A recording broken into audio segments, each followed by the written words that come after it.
আসসালামু আলাইকুম ওয়া রাহমাতুল্লাহি ওয়া বারাকাতুহু। আজকে আমরা কবর সম্পর্কে একটি হাদিস নিয়ে আলোচনা করব। ইদা ওয়াফাফা আলা কবরিন বাকা।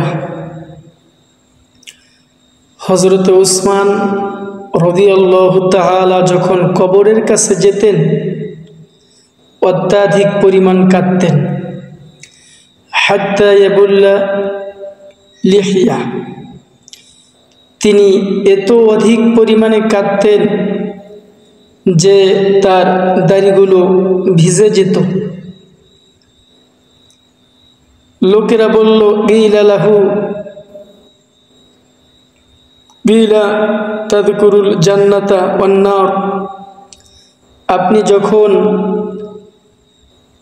জাহান্নামের বয়ান করেন, জান্নাতের বয়ান করেন, তখন তো এত কাঁদেন না।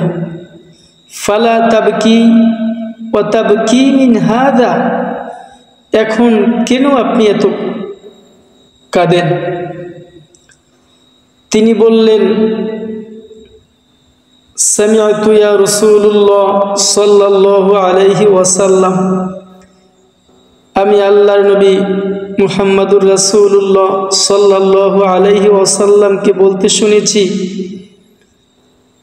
ইন্নাল কবরু আউয়ালা মানাজিলিল আখির, পরকালীন জীবনের প্রথম স্টেপ হচ্ছে কবর।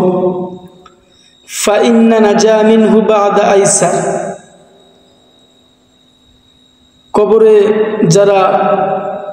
যাদের জন্য কবরটা সহজ হয়ে যাবে তাদের জন্য অন্যান্য সমস্ত ঘাটিগুলো সহজ হয়ে যাবে। ওয়া ইল্লাম ইয়ানজু মিনহু ফামা বাদা আশাদ, আর যাদের জন্য কবরটা কঠিন হয়ে যাবে তাদের জন্য অন্যান্য ঘাটিগুলো কঠিন হয়ে যাবে। বলা রাসূলুল্লাহ সাল্লাল্লাহু আলাইহি ওয়াসাল্লাম, তিনি বললেন, ইল্লা ওয়াল কবরু আফজাউ, ইল্লাল কবরু আফজাউ, তিনি বললেন, কবর থেকে ভয়ঙ্কর কোনো বিষয় আমি দেখিনি।